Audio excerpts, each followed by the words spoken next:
नमस्कार दोस्तों। मैं आपका दोस्त हरिओम मिश्रा आज पुनः एक विषय पर चर्चा करने के लिए आए हैं। जिन लोगों ने हमारे चैनल को सब्सक्राइब नहीं किया है वह कर लें, लाइक कर लें, शेयर करते रहें और कमेंट करके इस विषय अच्छा लगा कि नहीं लगा इसके विषय में भी कमेंट अवश्य करें, जिससे हमको अच्छा लगेगा। तो आइए हम बात करते हैं, पंचमुखी क्यों हुए हनुमान। लंका में महाबलशाली मेघनाद के साथ बड़ा ही भीषण युद्ध चला।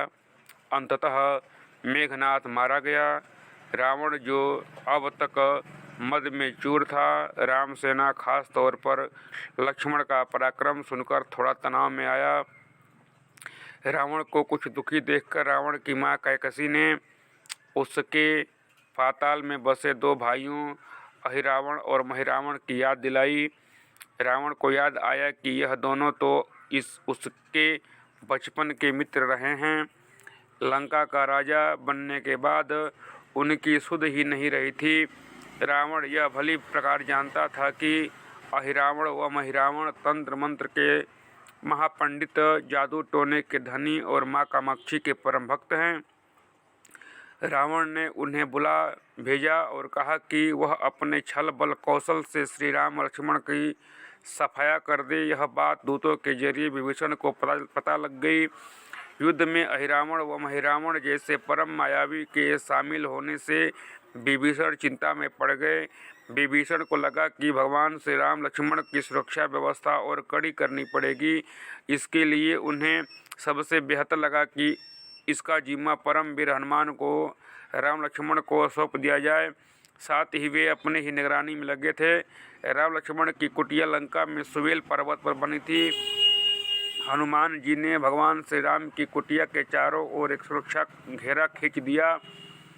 कोई जादू टोना तंत्र मंत्र का असर या मायावी राक्षस इसके भीतर नहीं घुस सकता था। अहिरावण और महिरावण श्री राम लक्ष्मण को मारने उनकी कुटिया तक पहुँचे, पर इस सुरक्षा घेरे के आगे उनकी एक न चली, असफल रहे। ऐसे में उन्होंने एक चाल चली। महिरावण विभीषण का रूप धरकर कुटिया में घुस गया। राम लक्ष्मण पत्थर की सपाट शिलाओं पर गहरी नींद सो रहे थे। दोनों राक्षसों ने बिना आहट के शिला समेत दोनों भाइयों को उठा लिया और अपने निवास पाताल की ओर लेकर चल दिए। विभीषण लगातार सतर्क थे। उन्हें कुछ देर में ही पता चल गया कि उन्हें कोई अनहोनी घट चुकी है। विभीषण को महिरावण पर शक था। उन्हें राम लक्ष्मण की जान की चिंता सताने लगी। विभीषण ने हनुमान जी को महिरावण के बारे में बताते हुए कहा कि वे उसका पीछा करें। लंका में अपने रूप में घूमना राम भक्त हनुमान के लिए ठीक न था, तो उन्होंने पक्षी का रूप धारण कर लिया और पक्षी का रूप में ही निकुंभला नगर पहुंच गए। निकुंभला नगरी में पक्षी रूप धरे हनुमान जी ने कबूतर और कबूतरी को आपस में बतियाते हुए सुना। कबूतर कबूतरी से कह रहा था कि अब रावण की जीत पक्की है। अहिरावण व महिरावण राम लक्ष्मण को बलि चढ़ा देंगे, बस सारा युद्ध समाप्त हो जाएगा। कबूतर की बातों से ही बजरंगबली को पता लगा कि दोनों राक्षस राम लक्ष्मण को सोते में ही उठाकर कामाक्षी देवी को बलि चढ़ाने पाताल लोक में ले गए हैं। हनुमान जी वायु वेग से रसातल की ओर बढ़े और तुरंत वहां पहुंचे। हनुमान जी को रसातल में प्रवेश द्वार पर एक अद्भुत पहरेदार मिला। उसका आधा शरीर बानर का और आधा मछली का था। उसने हनुमान जी को पाताल में प्रवेश से रोक दिया। द्वारपाल हनुमान जी से बोला कि मुझको परास्त कर किए बिना तुम्हारा भीतर जाना असंभव है। दोनों में लड़ाई ठन गई। हनुमान जी की आशा के विपरीत यह बड़ा ही बलशाली और कुशल योद्धा निकला। दोनों ही बड़े बलशाली थे। दोनों में बहुत भयंकर युद्ध हुआ, परंतु वह बजरंगबली के आगे टिक न सका। आखिरकार हनुमान जी ने उसे हरा तो दिया, पर उस द्वारपाल की प्रशंसा करने से नहीं रह सके। हनुमान जी ने उस वीर से पूछा कि हे वीर, तुम अपना परिचय दो।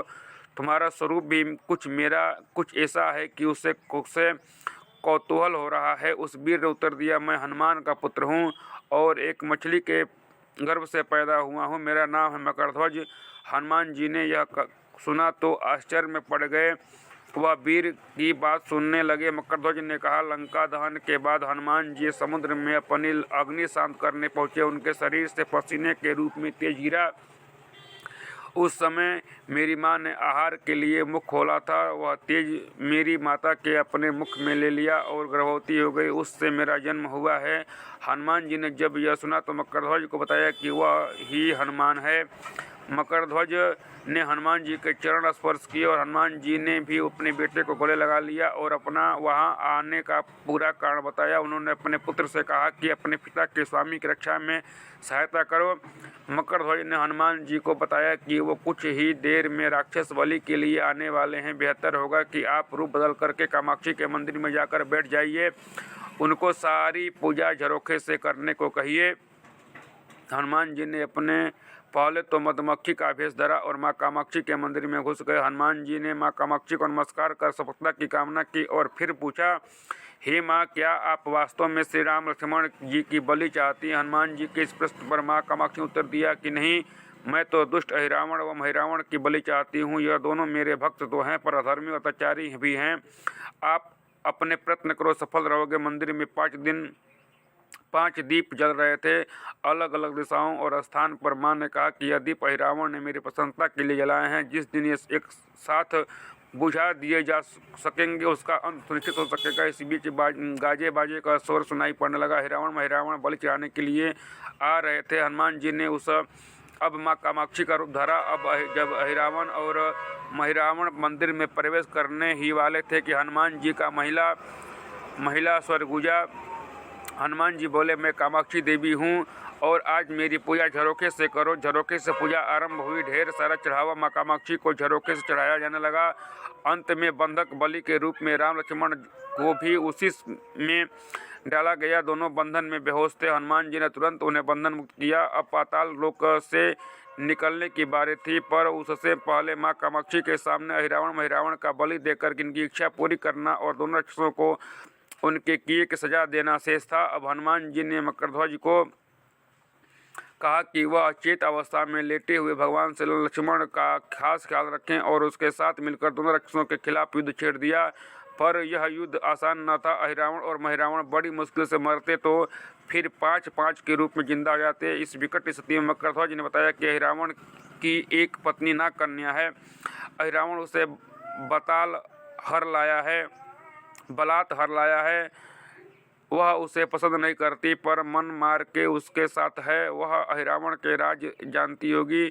उससे उसकी मौत का उपाय पूछा जाए। आप उसके पास जाएं और सहायता मांगें। मकरध्वज ने राक्षसों को युद्ध में उलझाए रखा और उधर हनुमान अहिरावण की पत्नी के पास पहुंचे। नाग कन्या से उन्होंने कहा कि यदि तुम अहिरावण की मृत्यु का भेद बता दो तो हम तुम्हें मारकर तुम्हें उसके चंगुल से मुक्ति दिला देंगे। अहिरावण की पत्नी ने कहा कि मेरा नाम चित्रसेना है, मैं भगवान विष्णु की भक्त हूँ। मेरा रूप पर अहिरावण मर मिटा और मेरा अपहरण कर यहाँ कैद किए हुए हैं, पर मैं उसे नहीं चाहती। लेकिन मैं अहिरावण का भेद तभी बताऊंगी जब मेरी इच्छा पूरी हो जाएगी।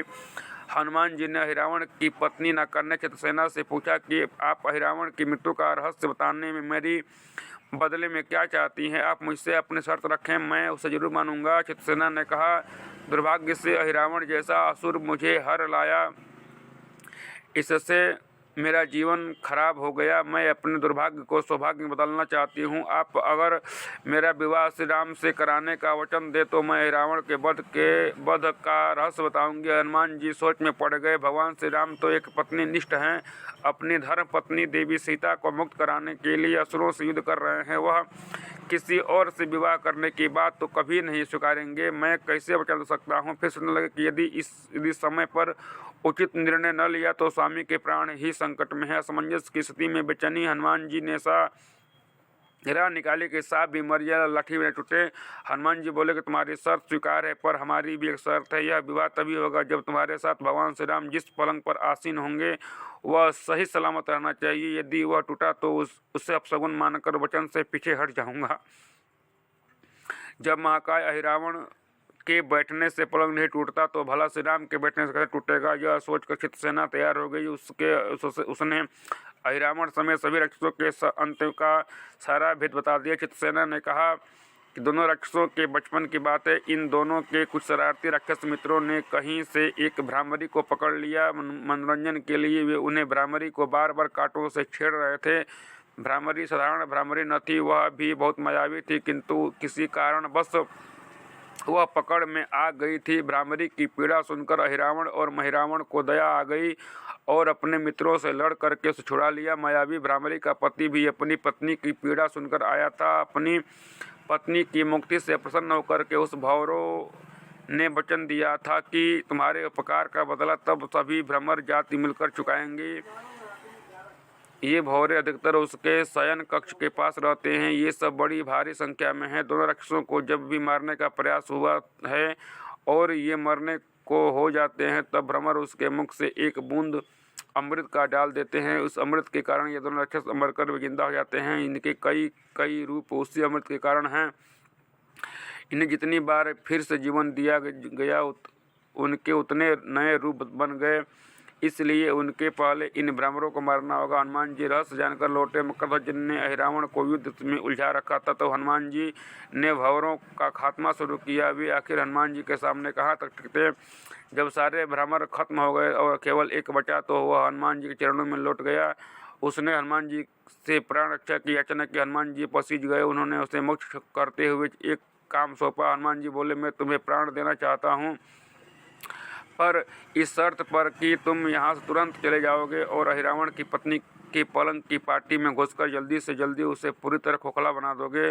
भंवरा तत्काल चित्रसेना के पलंग की पार्टी में घुसने के लिए प्रस्थान कर दिया। इधर अहिरावण और महिरावण को अपने चमत्कार के लुप्त होने से वह अचरज हुआ, पर उन्होंने मायावी युद्ध जारी रखा। भ्रमरों को हनुमान जी ने समाप्त कर दिया। फिर भी हनुमान जी और मकरध्वज के हाथों अहिरावण और महिरावण का अंत नहीं हो पा रहा था।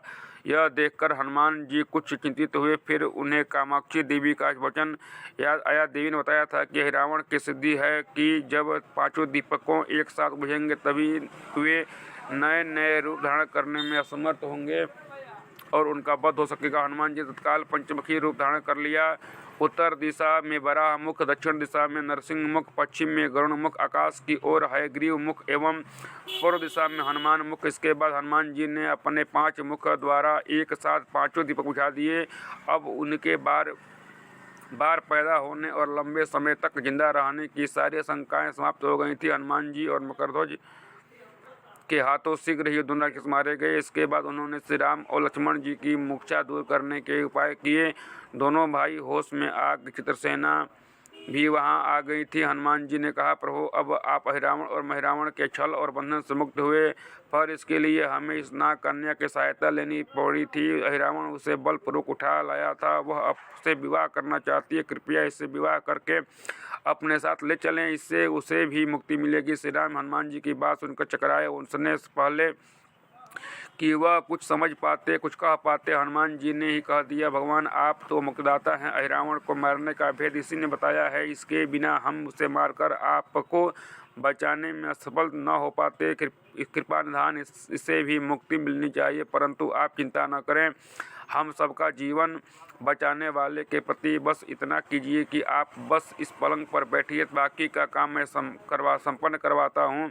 हनुमान जी इतनी तेजी से सारे कार्य करते जा रहे थे कि इससे श्री राम और लक्ष्मण जी दोनों चिंता में पड़ गए। वह कोई कदम उठाते कि तब तक हनुमान जी ने भगवान श्री राम की बाह पकड़ ली। हनुमान जी को ने भावावेश में प्रभु श्री राम की बाह पकड़ चित्रसेना के उस सजे धजे विशाल पलंग पर बिठा दिया। श्री राम कुछ समझ पाते कि तभी पलंग की खोखली पाटी चरमरा कर टूट गई। पलंग धराशायी हो गई। चित्रसेना भी जमीन पर आ गई। हनुमान जी हंस पड़े और फिर चित्रसेना से बोले, अब तुम्हारी शर्त तो पूरी हुई नहीं, इसलिए यह विवाह नहीं हो सकता है। तुम मुक्त हो और हम तुम्हें तुम्हारे लोक भेजने का प्रबंध करते हैं। चित्रसेना समझ गई कि इसके साथ छल हुआ है। उसने कहा कि कुछ आपके साथ कुछ छल हुआ है। मर्यादा पुरुषोत्तम के सेवक उनके सामने किसी के साथ छल करने, यह तो अद्भुत अनुचित बात है। हनुमान जी को श्राप दूंगी। चित्रसेना हनुमान जी को श्राप देने ही जा रही थी कि श्री राम का सम्मोहन भंग हुआ। वह उस पूरे नाटक को समझ गए। उन्होंने चित्रसेना को समझाया कि मैंने एक पत्नी धर्म से बंधे होने का संकल्प लिया है, इसलिए हनुमान जी को यह करना पड़ा, उन्हें क्षमा कर दो। क्रुद्ध चित्रसेना तो उनसे विवाह की जिद पकड़े बैठी थी। श्री राम ने कहा, जब मैं द्वापर में श्री कृष्ण अवतार लूँगा तब तुम्हें सत्यभामा के रूप में अपनी पटरानी बनाऊंगा। उससे वह मान गई। हनुमान जी ने चित्रसेना को उसके पिता के साथ पहुंचा दिया। चित्रसेना को प्रभु ने अगले जन्म में पत्नी बनाने का वरदान दिया था। भगवान विष्णु की पत्नी बनने की चाह में उसने स्वयं को अग्नि में भस्म कर लिया। श्री राम, लक्ष्मण, मकरध्वज और हनुमान जी सहित वापस लंका में सुवेल पर्वत पर लौट आए। यह स्कंद पुराण और आनंद रामायण के सार कांड की कथा है।